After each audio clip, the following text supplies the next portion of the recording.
సినిమాకు పోయేవాడిని ఆడదు సినిమా ఆడదు సినిమా ఆడదు నేనెవరు నేర్పించేది సినిమా ఆడదు ఇప్పుడు ఓకేనా మందే పోతున్నాం లోకేష్ గురించి మాట్లాడతాడా సార్ గురించి మాట్లాడతాడు సినిమా ఆడదు ఆడదు సినిమా ఓకేనా ఆడు సినిమా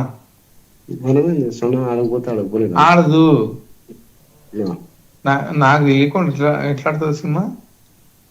మనమేం దాంట్లో ఏం లేదు మనకేం సంబంధం మన సినిమా నేను ఎమ్మెల్యే అనంతపురం ఎమ్మెల్యే నేను నన్ను అట్లా చెప్తాను నాకు తెలియనా ఆడదు ఆడదు సినిమా ఆడదు సార్ గురించి మాట్లాడతాడా చెప్పుకో సినిమా ఆడదు అని చెప్పి చెప్పుకో ఆడదు గాడ్ ప్రామిస్ నిలిపేపిస్తున్నా ఎందుకు నాన్న మనకెందుకేంది లోకేష్ గురించి మాట్లాడితే ఊరుకుంటాం ఏంది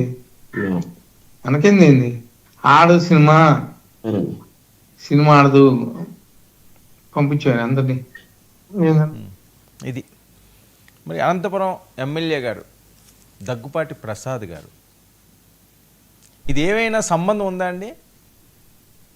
రాజకీయాలకి సినిమాకి ఏమైనా సంబంధం ఉందా లోకేష్ గారిని జూనియర్ ఎన్టీఆర్ ఏమన్నా అంటే వాళ్ళ కుటుంబ సభ్యులండి ఆయన ఏమన్నారు ఆయన ఈయనేమన్నారు అన్నది వాళ్ళిద్దరూ చూసుకుంటారు మధ్యలో మీరు పొగ పెట్టడం అన్నది ఇప్పుడు రచ్చ కింద మారింది అది లోకేష్ గారికి బ్యాడ్ మీరేదో ఆయన ప్రశంసలో ఆయన ఆదరాభిమానాలు కావాలని కోరుకుంటున్నాడు ఆయన ఏమీ ఎంటర్టైన్ చేయడు ఆ రకంగా లోకేష్ని ఏమన్నా అంటే జూనియర్ ఎన్టీఆర్ నేను ఊరుకుంటానా అని చెప్పి మీరు మీసం మెలేసి కాలు రగరేసి మీరు రావచ్చు అది కూటమికే ఇబ్బంది లోకేష్ గారికి ఇబ్బంది ఇప్పుడు జూనియర్ ఎన్టీఆర్కే ఫ్యాన్ మైల్ ఉన్నది కొన్ని లక్షల మంది ఉంటారు వాళ్ళందరితో ఇప్పుడు వ్యతిరేకమేనా